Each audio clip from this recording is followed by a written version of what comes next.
अस्सलाम वालेकुम। आज हम करेंगे anti helminthic drugs. So what are helminths? They are basically worms. They are multicellular parasites that occupy humans body and cause diseases. So basically इस chapter में से हमने सब कुछ नहीं करना होता डिटेल में, जैसे हम एंटी बैक्टीरियल वाले चैप्टर्स में से करते हैं या एंटी फंगल वाले चैप्टर्स में से करते हैं। It's just some important points जो हमने याद रखे होते हैं for MCQs point of view, और वही मैं आज आपको बताऊंगी। Like for example important worms, important drugs. बस में मोस्टली हम ड्रग ऑफ चॉइसेस ही करेंगे because it's really difficult to remember all the other alternatives etc. So DOCs, और अगर कोई important alternative हुआ तो I will tell you that at the end. अब इसमें जो हम करेंगे there will be some important worms, there are important drugs, DOCs, and उनके mechanism of action, right? So these are the things that we'll be doing. सबसे पहले हमने करनी है nematodes. Nematodes में सारे worms आ जाते हैं और कुछ और organism होते हैं, अब हमको देखेंगे। अच्छा, अब इसको याद कैसे करना? It's really easy, trust me. Remember the 4 main worms. जो भी आपके दिमाग में आता है ना, उन सब वॉर्म्स के नाम लिख दें। Round worm, hook worm, pin worm, big worm, except thread worm, right? Thread worm के अलावा जो मेन हमारे पास वॉर्म्स आते हैं ना, उन सबको कौन कवर करेगा? Albendazole and mebendazole. ठीक है, albendazole is the main drug. Albendazole and mebendazole जो है वो उन चारों वॉर्म्स को जो कवर करेंगे एक्सेप्ट थ्रेड वॉर्म। ठीक है, थ्रेड वॉर्म जो है वो थोड़ी सी डिफरेंट है ना, थ्रेड टाइप है, तो उसको अलग से याद करना है। फिर हम कहते हैं पायरेंटल पैमोएट जो है, this drug is also used along with albendazole and mebendazole, यानी ये भी एक डीओसी के तौर पर यूज हो सकती है इन्हीं इन्फेक्शंस में, एक्सेप्ट विपवॉर्म। ठीक है, विपवॉर्म में सिर्फ एल्बेंडाजोल और मेबेंडाजोल जो है वो यूज हो रहे हैं, बाकी तीनों में हम कह रहे हैं पायरेंटल पैमोएट जो है वो भी डीओसी के तौर पर यूज होती है। अब ये तो हो गया albendazole, mebendazole and pyrantel pamoate, right? These 3 drugs. Next is diethylcarbamazine. Now this is di, तो इसमें 2 ऑर्गेनिज्म आएंगे। सबसे पहला आईवॉर्म, लोआ। ठीक है, ये अफ्रीकन आईवॉर्म का एक नाम है, लोआ। एक हमारे पास ये आ गया, लेकिन इसमें 2 दफा रिपीट हो रहा है। और दूसरे हमारे पास आता है फाइलेरियसिस। फाइलेरियसिस में हमारे पास 2 ऑर्गेनिजम्स आते हैं, लाइक 2 टाइप्स के जो है इन्फेक्शियस ऑर्गेनिज्म आते हैं। तो उन दोनों को भी जो है वो डाइथाइल कार्बामेजीन जो है वो कवर करता है। ओके, सो डाइथाइल कार्बामेजीन के भी फाइलेरियसिस एंड आईवॉर्म जो है ये 2 ऑर्गेनिज्म कवर हो गए।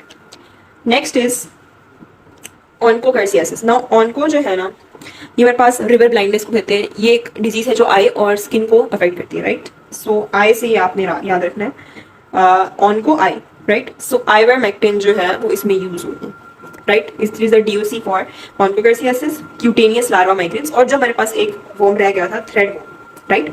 आई और स्किन का दोनों का होता है ऑन्कोकार्सियासिस, और क्यूटेनियस जो है वो सिर्फ स्किन का हो गया। ठीक है, सो ये आपने इस तरह याद रखिए। और थ्रेड वॉर्म जो है वो भी आ जाएगा आइवरमेक्टिन, और आइदर मोक्सीडेक्टिन भी हम कहते हैं, इसकी जगह कभी कभी यूज होती है। अब यहाँ पे एक आपने ये देखा होगा, नोट किया होगा, एल्बेंडाजोल। इसका बस यही मतलब है क्यूटेनियस लार्वा माइग्रेंस में हम एल्बेंडाजोल जो है वो भी यूज कर सकते हैं as DOC instead of ivermectin. So important तो ये था कि आइवरमेक्टिन और moxidectin is the DOC in these. Nematodes यहाँ पे कवर हो जाते हैं, ये सारी थी DOCs, right? Albendazole, mebendazole, pyrantel pamoate, diethylcarbamazine and ivermectin, right? ये आपने ड्रग्स याद रखने हैं। फिर हम कहते हैं कि पाइपेराजीन जो है, अच्छा इसको बाद में करते हैं, इनके मैकेनिज्म ऑफ एक्शंस कर लेते हैं।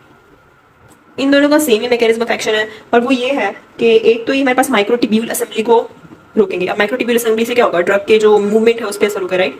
सॉरी, वॉर्म की जो मूवमेंट है उस पर असर होगा, राइट? एक तो ये माइक्रोट्यूब्यूल असेंबली को अफेक्ट करेंगे, और दूसरा हम कहते हैं कि नीमाटोड्स के अंदर जो ग्लूकोज अपटेक है उसको रोकेंगे।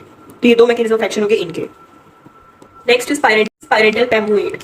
ये इतना याद रखिए, this is PP, pipnic, not picnic, pipnic. What is nic? Nicotine. तो पायरेंटल पैमोएट क्या करता है कि ये निकोटीन रिसेप्टर्स को ओवर स्टिमुलेट कर देगा एट द न्यूरोमस्कुलर जंक्शन, जिसकी वजह से मसल्स जो है उनकी ज्यादा कॉन्ट्रैक्शन होगी शुरू में, और फिर उनकी इतनी ज्यादा डिपोलराइजेशन हो जाएगी कि फिर डिपोलराइजेशन इंड्यूस्ड पैरालिसिस हो जाएगी। अब डाइथाइल कार्बामेजीन क्या करता है कि जो माइक्रोफाइलरी होते हैं, क्योंकि फाइलेरियोसिस की ट्रीटमेंट में यूज हो रहा है ना, तो क्या करेगा ये माइक्रोफाइलरी को इमोबिलाइज कर देगा, उनके सरफेस स्ट्रक्चर को चेंज कर देगा, ताकि वो टिश्यूज से हटकर किसी ऐसी जगह पर आ जाए जहाँ पे हमारी इम्यूनिटी को डिस्ट्रॉय करना ईजी हो जाए, right? So it will displace them the microfilariae from tissues. Next जो आइवरमेक्टिन है वो हमारे पास गाबा को ओवर स्टिम्युलेट करती है, गाबा रिसेप्टर्स को इन द ब्रेन, जिसकी वजह से क्या होता है कि उनकी इमोबिलाइजेशन हो जाती है, right? It is an inhibitor ना, तो उनकी इमोबिलाइजेशन हो जाएगी। फिर हम कहते हैं आइवरमेक्टिन जो है वो ह्यूमंस में सीएनएस या ब्लड ब्रेन बैरियर को क्रॉस नहीं करती, इसलिए ह्यूमंस में अफेक्ट नहीं करती गाबा को, right? Okay, so these were the important drugs. अब नेक्स्ट हमारे पास पाइपेराजीन। पाइप क्या होता है? It is a round, pipe round होता है, तो ये हमारे पास राउंड वॉर्म के लिए सेकंड लाइन के तौर पर यूज होती है। फर्स्ट लाइन क्या थी?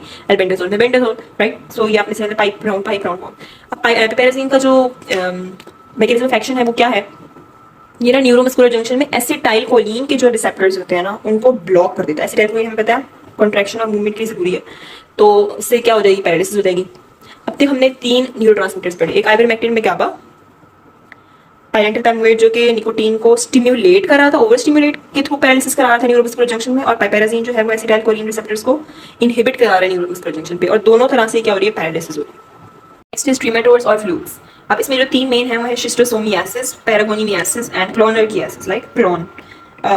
दीज आर बेसिकली क्या है, ये ऑर्गेनिजम्स के नाम हैं जो कि डिजीजेस कॉज कर रहे हैं, ठीक है, उन्हीं के नामों से जो है ये डिजीजेस का नाम रखा गया। फॉर एग्जांपल शिस्टोसोमियासिस में जो है ये 3 तरह के आते हैं, आपको इनका नाम अगर याद रख लें तो, लेकिन वैसे तो शिस्टोसोमियासिस और पैरागोनिमियासिस क्लोनर्कियासिस भी याद रखें तो दैट विल बी फाइन। ये तीनों को जो है इनको प्रेसिक्वेंटल जो है ये एक ड्रग है जो डीओसीएन की, ठीक है। देन इनकी सेकंड लाइन कुछ की है, if you want to remember, haematobium जो है उसके साथ मेट्रिफोनेट सेकंड लाइन यूज हो सकती है, और जो मैनसूनी है उसके लिए oxamniquine, right, exams in monsoon, right, so you can get creative with it.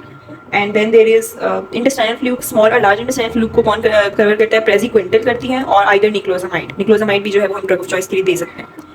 Then हमारे पास शीप लिवर फ्लूक है, this was intestinal, that is liver, right, तो शीप लिवर फ्लूक को जो है वो ट्रिक्लाबेंडाजोल, जिसका मैकेनिज्म ऑफ एक्शन जो है वो सेम है मेबेंडाजोल और एल्बेंडाजोल के साथ, राइट, और इसके लिए भी जो है वो सेकेंड लाइन ऑफ चॉइस जो है वो बिथियोनेल है। सो बेसिकली शिस्टोसोमियासिस, पैरागोनिमियासिस, क्लोनर्कियासिस के लिए praziquantel, small and large intestinal fluke के लिए प्रेसिक्वेंटल या फिर निक्लोजामाइड, और शीप लिवर फ्लूक के लिए ट्रिक्लाबेंडाजोल। अब जो प्रेसिक्वेंटल का मैकेनिज्म ऑफ एक्शन है वो ये है, प्रेसिक्वेंटल प्रेजेंट, राइट, तो क्या करती है, प्रेजेंट या परमिबिलिटी जो है वो बढ़ा देती है मेम्ब्रेन की टुवर्ड्स कैल्शियम। उससे क्या होगा, कैल्शियम ज़्यादा अंदर आएगा तो इनिशियली तो बहुत ज़्यादा कंट्रैक्शन होगी, लेकिन बाद में क्या हो जाएगी, पैरालिसिस हो जाएगी उनके मसल्स की, ठीक है, और उसकी वजह से उसके बाद वैक्यूलाइजेशन हो जाएगी, उनकी डेथ हो जाएगी, right. So this was the mechanism of action of praziquantel. अब निक्लोजामाइड का क्या है कि इसके 2 काम होते हैं, एक तो निक्लोजामाइड का काम होता है कि ये अनकपल करता है ऑक्सीडेटिव फॉस्फोराइलेशन को, ठीक है, जिससे वो ऑक्सीडेटिव फॉस्फोराइलेशन से एटीपी नहीं बनेगा, और एक्टिवेटिंग एटीपीएजेस, एटीपीएजेस जो है वो एटीपी को भी जो है ब्रेक डाउन कर देंगे, और उससे एनर्जी जो है वो खत्म हो जाएगी उनकी, और वो पैरालाइज हो जाएंगे। लास्ट वन अदर सिस्टोड्स और द टेप वॉर्म्स, इनको हम निमेटोड्स में इंक्लूड नहीं करते। वैसे भी टेप वॉर्म्स की जो अपीयरेंस है that is different from worms, it is a very lengthy and flat creature as you see, ठीक है, तो इसको हम अलग से कैटेगराइज करते हैं सिस्टोड्स में।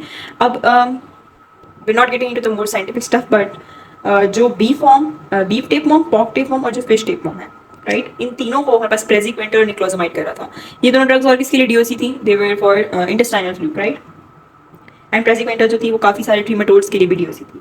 तो beef, pork and fish tapeworm के लिए ये यूज होती है, लेकिन पॉर्क टेपवॉर्म की एडल्ट फॉर्म के लिए सिर्फ। जो पॉर्क टेपवॉर्म की जो लार्वल फॉर्म है, अगर लाइक लार्वल स्टेज है बॉडी में, उसे किल नहीं करेगा प्रेसिक्वेंटल, उसे किल करेगा एल्बेंडाजोल, ठीक है। तो albendazole is use for pork tapeworm larva and hydrated disease जो है वो डॉग टेपवॉर्म से हो रही होती है, राइट, सो इनके लिए एल्बेंडाजोल यूज होती है।